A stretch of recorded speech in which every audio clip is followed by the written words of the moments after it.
Hey guys, it's Dan, your host of your Dan's Reviews, and today I'm back for another Walking Dead video for today. And in today's video, we're going to be doing another video for The Walking Dead and another Q&A video. We're also going to discuss a recent interview with Scott Gimple, where he does tease more Walking Dead spinoffs to come.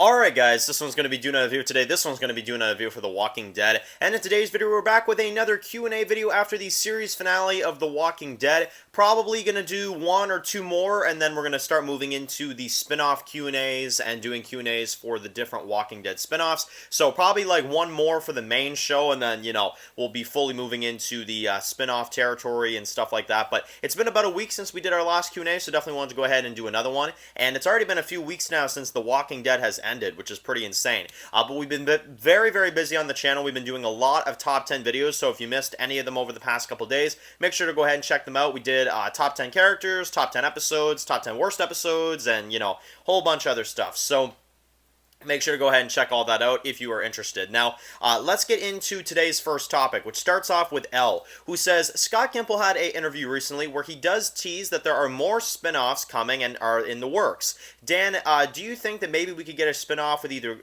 Carol or Connie or something like that, seeing how they do have a big fan base? But Dan, what do you think about all these spin-offs and more spin-offs being announced by Scott Gimple? So, I mean, it's expected. It's absolutely expected.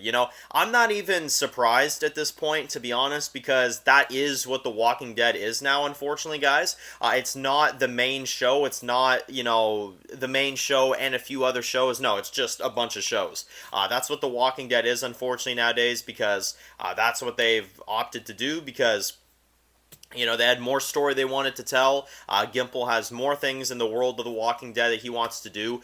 Problem is, it's going to come to a point where it's like, how do you air all these? You know what I mean? Like, because you're going to have the Rick show, you're going to have Dead City, you're going to have the Daryl show, you're going to have Fear the Walking Dead, and Tales of the Walking Dead, I don't believe, has been officially renewed for season 2. So you've at least got those 4 shows, which are going to cover a lot of weeks. There's only 52 weeks in a year, so you've got, like, if I'm thinking here, 6, 6, 6, plus the 16 that Fear the Walking Dead always does, like, yeah, you're covering most of the year there. So I don't know how you're going to be able to do more spin-offs in addition to that, You probably got room to squeeze in, like, one other one, but, like, that's it, So I don't know. Like, Gimple talking about how there's more spin-offs coming. I'm like, dude, I don't know how on earth you're going to be able to do that. I really don't know. I feel like these 4 shows right now, Dead City, Daryl Dixon, Rick and Michonne, and Fear the Walking Dead, is already enough to cover a lot of stuff. So I don't know. I'm definitely, I'm not surprised that Gimple said that. I'm definitely not, but again, that's Gimple for you. But in terms of Carol or Connie getting a spinoff, now, I think Connie, guys, is relatively over. I don't know if they're really going to do much else with her in the future, but I do think that Carol will make an appearance in the Daryl show. Give it like season 2, season 3, something like that, because they have said that Melissa McBride is trying to get into the Daryl show. So they'll probably have her appear at some point in the Daryl show, but that's probably the most we're going to see of Carol, is in the Daryl show helping him get out, or, something like that. So I think Carol will be in the Daryl show, but do I think that Carol or Connie or something like that will get like their own spinoff? No, I don't think so. Next one comes from Cernan, who says, Dan, I do not see Daryl finding Rick at the end of the Daryl Dixon spinoff, so how do you feel like the Daryl show will end? How do you feel like it'll conclude, and where do you think we're going with this Daryl show? Now, I think the big question of that is how many seasons are we getting, because how many seasons we get kind of is able to answer a little bit more of where we could set our expectations. But in terms of Rick being in the Daryl show, I don't think he will. If he would, it would be like a little special appearance in like the series finale or something. But no, I think when Rick finds Daryl, because I do think he will, I think Rick will see Daryl again. I think it will be at the end of the at the end of the Rick show. I think that's when it's going to be. At the very end of the Rick show, I think Rick will find Daryl, and probably in addition to, other members and stuff like that. I think Michonne will find Rick within the first season, but I think Daryl, it'll take a little bit. But in terms of Rick being in the Daryl show, I just don't see it. He's in Philadelphia right now.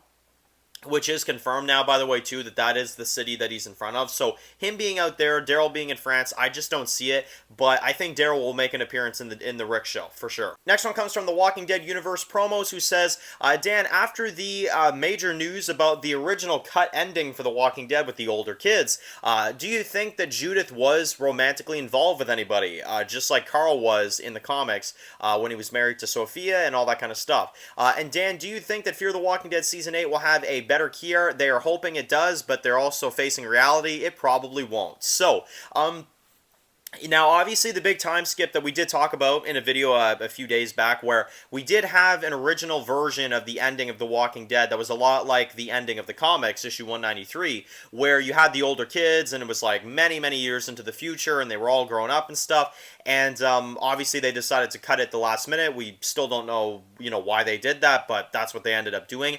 But in terms of the time skip, do I think that Judith was romantically involved with anybody? Like, do you think, like, maybe she was with someone?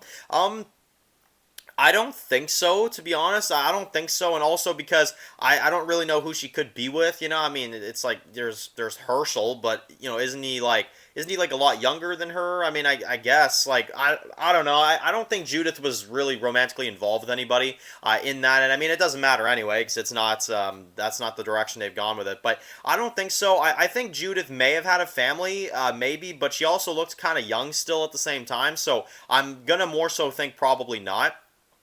I don't think they did as much of a time skip as they did in the comics. That's my only thing about it. But I will say, one thing I will say about the time skip is that I really wish we could have seen the actual film scenes. I hope they actually give that to us if they actually filmed it, because it sounds like they must have. The actors were on set, so I would really like to see like an alternate cut or something like that. I would really like to see that. They released a photo, so they definitely should release some footage if they did film some stuff. Absolutely. And do I think Fear the Walking Dead Season 8 will have a good Kier? I mean, that show, to be honest, I don't think so. The last Kier for Season 7 was like literally Strand and Morgan screaming at each other, so take that as you will. But, I mean, maybe Season 8 will have a better Kier. I hope they have something along the lines of like the Season 6 Kier. You remember like with Morgan and like the red eyes and stuff? That actually looked cool, but I don't know. We'll see if Season 8 can pull off something good. I really, guys, honestly, like, my faith in Fear the Walking Dead is, like, all the way down here. It's, oh, man. I don't know. Season 7 just absolutely killed any amount of interest I have in that show. I'm just watching it because it has The Walking Dead name in it and it has Morgan in it. I mean, that's literally all there is to it right now. So, next one comes from Brian Akeem, who says, Dan, this is the third time that Maggie has left Hilltop. So, yeah, it's the third time Maggie has left Hilltop going into Dead City. And, yeah, I mean, Maggie, she's a leaver, man. What do you, what else can there really, what else can you say, really, at this point? I mean, she left a lot. Some reasons it's because of the actress, but also just because Maggie just wants to see more of the world, I guess. But I gotta tell you, man, Maggie in charge of Hilltop, I mean, I love it for sure. I really do. But yeah, she definitely leaves that place a lot. I'm not going to lie, though, I am actually still a little bit surprised that they were able to rebuild Hilltop, because, I mean, it's not like the comics. Like, in the comics, they were able to draw it in that they rebuilt the whole thing. I mean, you can tell easily on the show, they just kind of, like, showed the side of Barrington House and, like, lined up a few crop fields or whatever, and they're like, okay, there you go. The rest of Hilltop probably looks the exact same, but they just kind of cut their budget short and just kind of showed a corner of Hilltop, and they kind of left it at that. But, you got to cut corners somewhere, right? But Maggie does leave Hilltop a lot. You are absolutely right. And the last one comes from Pascal, who says, Dan, cool new lights in the background of the videos. So thank you very much. Yeah, I usually do this every year on the channel. For those that have been watching my channel for a few years, you'll know. Around Christmas time, I usually put up some like kind of Christmas lights and try to dress up the background a little bit. So hope you guys like that. They kind of go with the theme of the channel, too, because the channel has, like, the red logo, right? So, it's kind of cool. But, anyway, thank you all so much for watching this video. Make sure to leave more Q&A comments in the comment section below. Maybe start leaving some questions, too, about, like, the spin-offs, too, as well, because, there were a few in here. And maybe we'll start doing, like, individual Q&As for some of these different spin-off shows. So, yeah, definitely leave those down below. And, of course, if you enjoyed this video, make sure to click that subscribe button so you don't miss any other videos of The Walking Dead. Make sure to follow me on Dan's The Walking Dead Reviews to get more Walking Dead videos like this. And I'll see you guys really soon for more Walking Dead videos. Enjoy the rest of your day, guys, and peace out. I've heard stories, walkers that can climb walls and open doors. I was never sure if they were just stories